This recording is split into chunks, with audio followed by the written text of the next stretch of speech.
And after a violent weekend of street racing and street takeovers, the Tucson Police Department says a special team of officers will soon start a special assignment to crack down on what's happening. Yeah, News 4 Tucson's chief investigative reporter Corus Nylander spoke with police leadership and one of the victims of this weekend's violence.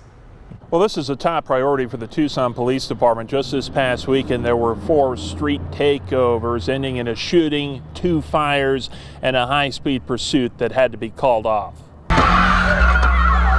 This was the scene at 12th Avenue and Drexel on Tucson's south side early Sunday morning. A stolen car set on fire in the middle of the intersection. I had my kids' clothes in there, my clothes, my belongings, valuables, backpack, shoes. The car belonged to Tricia Saucedo, who doesn't want us showing her face. She says it was taken from this parking space just in front of her apartment. She's a single mother of 2 children. And unfortunately, the last 2 days, they haven't attended school due to the situation. Already struggling financially, she's left now without her means to work. I don't know where else to go, and so I've asked the community for help, and I'm hoping soon to be able to have means of transportation again. This behavior is not acceptable. Lieutenant Jesse Chamberlain with the Tucson Police Department says there were 4 street takeovers this past weekend. It began at Silver Bell and Garay, where one person was arrested and had their car impounded. The vehicle's going to be towed mandatory 20 days. 20 days? 20 days. At Park Avenue and 36th Street, a tire was set on fire and police pursued one of the street racers but called it off. Out of due regard for the safety of the community, police did not engage in a pursuit with them at that time. So they got away?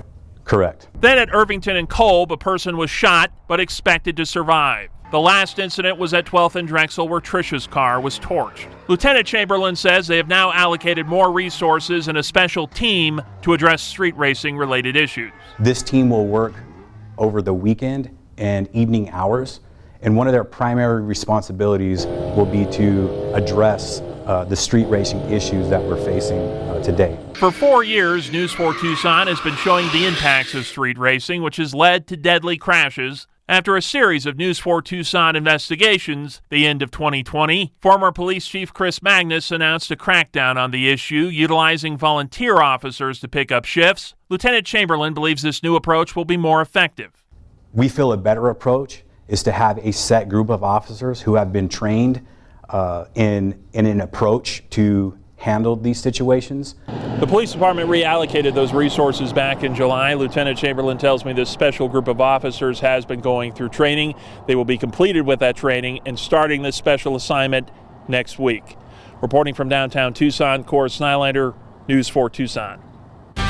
If you would like to help Tricia Saucedo during this difficult time, we do have a link to an online fundraiser that has been set up over our website at KVOA.com.